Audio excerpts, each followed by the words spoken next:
Salam sejahtera bagi kita semua. Kita berjumpa lagi di dalam program PSBB, Pendalaman Spiritual Berbagi Berkat. Dan tema kita pada hari ini adalah tentang hakikat ibadah. Tema ini atau diskusi ini diangkat karena pengalaman kita di masa pandemi ini yang membuat kita semua beribadah di rumah, tetapi juga sekaligus dalam rangka kita mempersiapkan diri menuju normal baru atau new normal. Sebab rasanya pasti akan ada yang berbeda ya. Rasanya apa ya yang beda ya? Jangan-jangan yang beda itu bukan soal kebaktiannya, tapi soal bertemu dan kumpul-kumpulnya. Lah sebelum corona ada kebaktian, sama aja begitu. Kita sibuk main HP atau mungkin ketiduran pas khotbah begitu. Kita yang di atas mimbar tentu bisa melihat ya begitu. Kalau di kebaktian tuh ada yang tetap main HP atau ketiduran. Ya,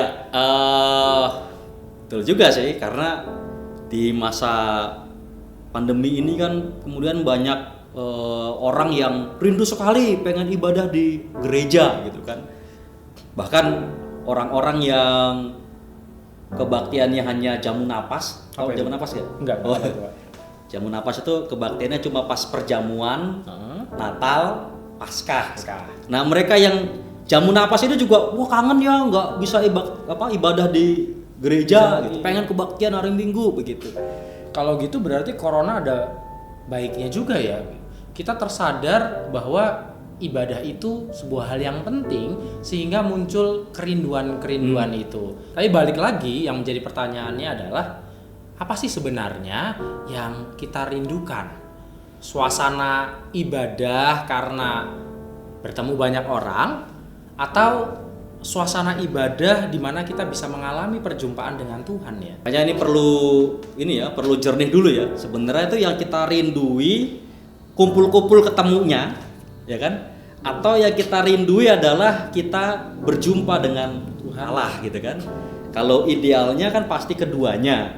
Kita berjumpa dengan Allah sekaligus juga berjumpa dan bersekutu dengan saudara seiman gitu kan. Idealnya kan seperti itu, karena kan ketika kita bicara soal ibadah, dua hal itu nggak bisa terpisahkan. Ibadah itu kan soal refleksi tetapi juga soal aksi. Ibadah itu kan juga soal seremonial maupun praksisnya. Iya, karena makanya gitu, saya bertanya supaya jernih bagi kita di masa sekarang. Apa sesungguhnya yang menjadi kerinduan kita? Jangan sampai nih, mudah-mudahan tidak lah begitu, kita hanya rindu kumpul-kumpul sama teman-teman, sama sahabat, sama saudara-saudara seiman, tetapi kita lupa gitu bahwa ternyata ibadah itu punya sisi lain, yakni seharusnya mengalami kerinduan dengan Allah. Ya jangan-jangan kita pengennya ngumpul tapi mengatasnamakan Tuhan gitu kan.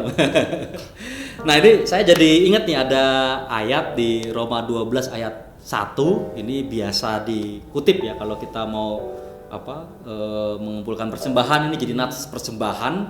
Di sana kan dituliskan bahwa ibadah Kristen adalah mempersembahkan hidup kepada Tuhan.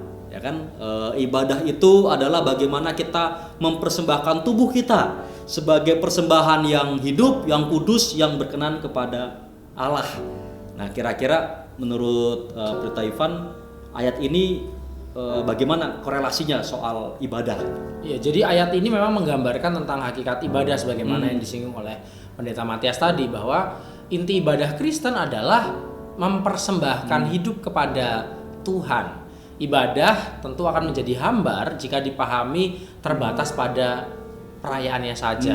Nah, kalau kita mau melihat akar kata ibadah itu sebenarnya berasal dari kata abdu atau abdu dalam bahasa Arab, artinya hamba Allah atau hamba.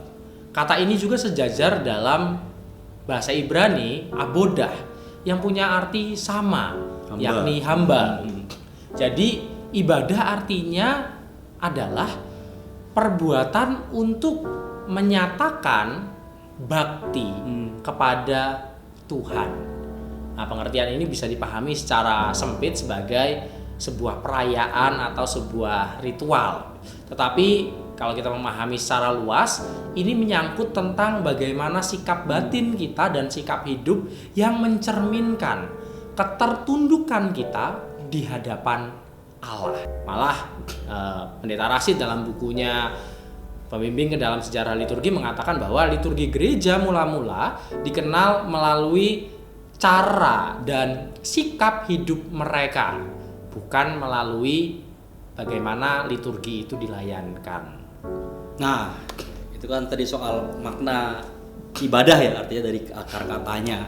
Kalau menurut Pendeta Ivan soal ibadah di rumah yang selama pandemi ini kita lakukan, kira-kira bagaimana? Ya, jadi ibadah di rumah yang saat ini kita lakukan sebenarnya bukan sebuah hal yang asing dalam dunia kekristenan. Kalau menilik dalam Perjanjian Lama, khususnya mengenai cerita bapak-bapak leluhur Israel, di mana saat itu mereka belum punya tempat untuk ibadah secara permanen seperti Bait Allah di Yerusalem yang waktu itu dibangun oleh Raja Salomo. Mereka melakukan ibadah di rumah-rumah bersama dengan seluruh anggota keluarga. Misalnya kita lihat saat Nuh keluar dari bahtera setelah air bah surut, tidak ada orang lain selain keluarga begitu kan. Lalu Nuh membangun sebuah mesbah begitu kan, mempersembahkan korban syukur kepada Allah. Itu bersama keluarga berarti? Bersama keluarga begitu ibadahnya. Nah, contoh lain misalnya kita ambil dari kehidupan bapak orang percaya Abraham. Ia dan keluarganya bersama-sama dengan istri dan anaknya atau juga hamba-hambanya sebagai musafir tentu menghabiskan perjalanan yang cukup panjang dari Ur Kasdim menuju Kanaan. Tentu ibadah dilakukan begitu dengan penuh kehangatan bersama dengan keluarganya. Itulah sebabnya perintah Tuhan untuk mengajar sikap hormat, untuk mengajarkan sikap hormat kepada Tuhan di dalam Ulangan 6 disebutkan keterangan haruslah engkau mengajarkannya berulang-ulang kepada anak-anakmu dan membicarakannya apabila engkau duduk di rumah, apabila engkau dalam perjalanan, apabila engkau berbaring, dan apabila engkau bangun. Jadi dari sini kita bisa melihat rumah itu menjadi tempat mula-mula pembinaan iman kepada Tuhan. Ya, itu kan kalau di Perjanjian Lama ya, artinya di Perjanjian Lama peran keluarga atau keberadaan di rumah itu menjadi pusat dari pembinaan iman atau pusat dari pengajaran cara hidup yang menyembah kepada Tuhan. Nah, kira-kira kalau gereja mula-mula apakah juga demikian? Iya, saya kira tentu demikian. Misalnya kalau kita baca di Kisah Para Rasul 2 ayat 46. Di sana ada keterangan bahwa orang Kristen mula-mula memecahkan roti sebagaimana teladan Yesus di rumah masing-masing secara bergilir. Biasanya mereka berkumpul di ruang makan atau di meja makan. Saya sih membayangkan orang-orang Kristen mula-mula di rumah masing-masing, kemudian berdoa bersama dengan seluruh anggota keluarga, kemudian memecahkan roti, lalu bersama-sama makan dan mendengarkan cerita tentang kebangkitan Yesus. Oh iya ya. Atau mungkin bisa juga ya kalau dibayangkan bisa juga kan dibalik ya, mereka dengar cerita dulu, lalu baru kemudian mereka berdoa memecah-mecahkan roti gitu kan, kayak dua orang murid Tuhan Yesus yang sedang dalam perjalanan ke Emmaus itu kan gitu. Sepanjang perjalanan mereka mendengarkan cerita tentang Yesus, sampai di rumah mereka kemudian berdoa, memecah-pecahkan roti, baru mereka sadar oh itu Yesus gitu. Jadi kan bisa juga. Artinya di rumah ketika mereka sedang ada di meja makan atau di ruang makan, justru itu menjadi tempat di mana pembinaan iman terjadi atau menjadi tempat di mana cerita tentang kebangkitan Kristus diwartakan. Iya, jadi begitu kira-kira bahwa ibadah yang dilakukan orang Kristen mula-mula, mulai dari Perjanjian Lama dan dari kisah gereja mula-mula ya. Gereja mula-mula begitu itu punya karakter ibadah yang sederhana, ringkas dan bersifat kekeluargaan. Ya karena ada di rumah gitu ya, karena ada di rumah kan pasti ya sederhana kan, pasti juga ringkes gitu dan pasti ya hangat lah suasananya gitu ya. Nah kalau begitu kira-kira sejak kapan ya ada perubahan di mana kemudian ibadahnya di gedung yang bisa menampung banyak orang? Ya, hal ini terjadi kalau kita lihat dalam perjalanan sejarah kekristenan pada Kaisar Konstantin Agung yang pada saat itu memimpin. Ia membuat Edik Milano di tahun 313 dan mulai dari saat itu agama Kristen menjadi agama negara. Oh, itu yang bikin berubah ya? Iya, jadi samalah begitu kalau kita lihat di negara-negara lain begitu ada satu agama negara pasti negara mencurahkan perhatiannya kepada agama yang menjadi dipilih Dapat fasilitas juga gitu ya. dapat fasilitas, dapat kemudahan-kemudahan begitu. Dan di sini terlihat di zaman ini mulailah para imam-imam yang saat itu harusnya melayani hanya di gereja, tetapi mulai diangkat juga sebagai pejabat negara, juga diberikan pakaian kebesaran yang menandakan statusnya.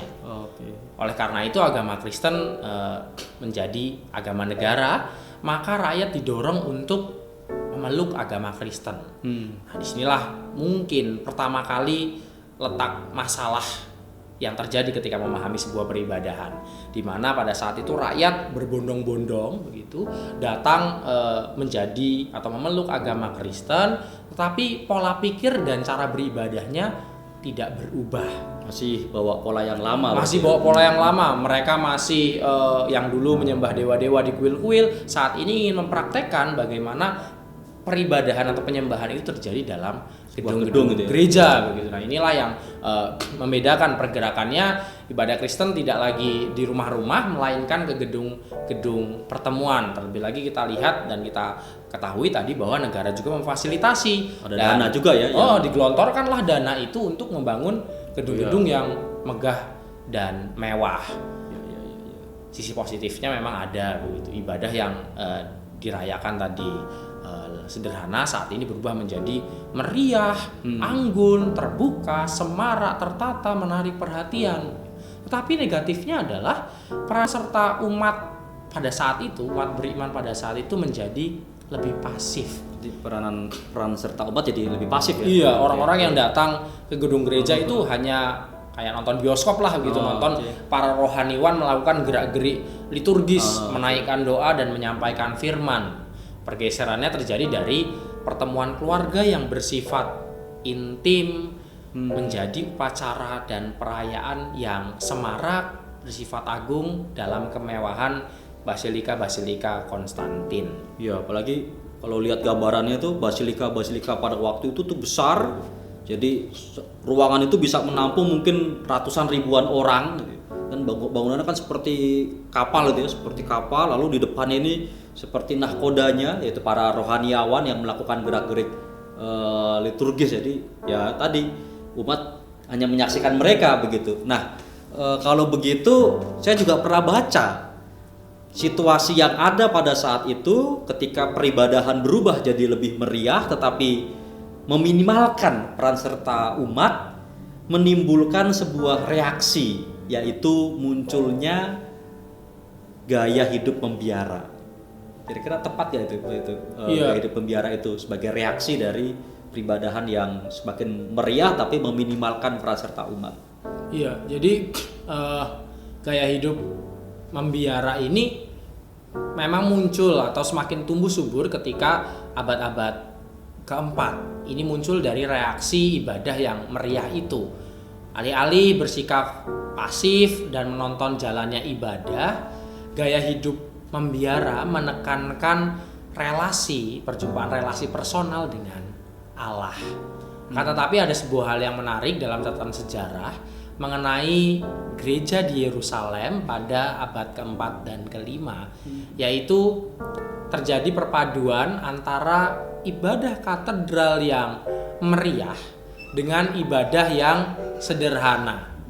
Jadi sebenarnya dua unsur tersebut bisa dipadukan sehingga ibadah tidak hanya bersifat meriah, tetapi juga memberikan tempat bagi partisipasi umat.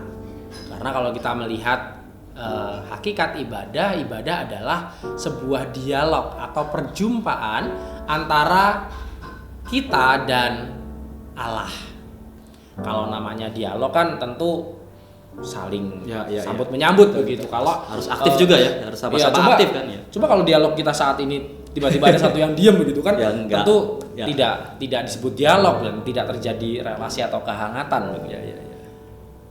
Ya, berarti kalau begitu keaktifan kita dalam ibadah itulah yang menumbuhkan relasi kita dengan Allah. Nah, kalau begitu sebenarnya ketika kita masuk di zaman reformasi yang tidak mengenal soal hierarkis, maka keterbukaan terhadap partisipasi semua orang dalam ibadah itu kan semakin lebar gitu kan.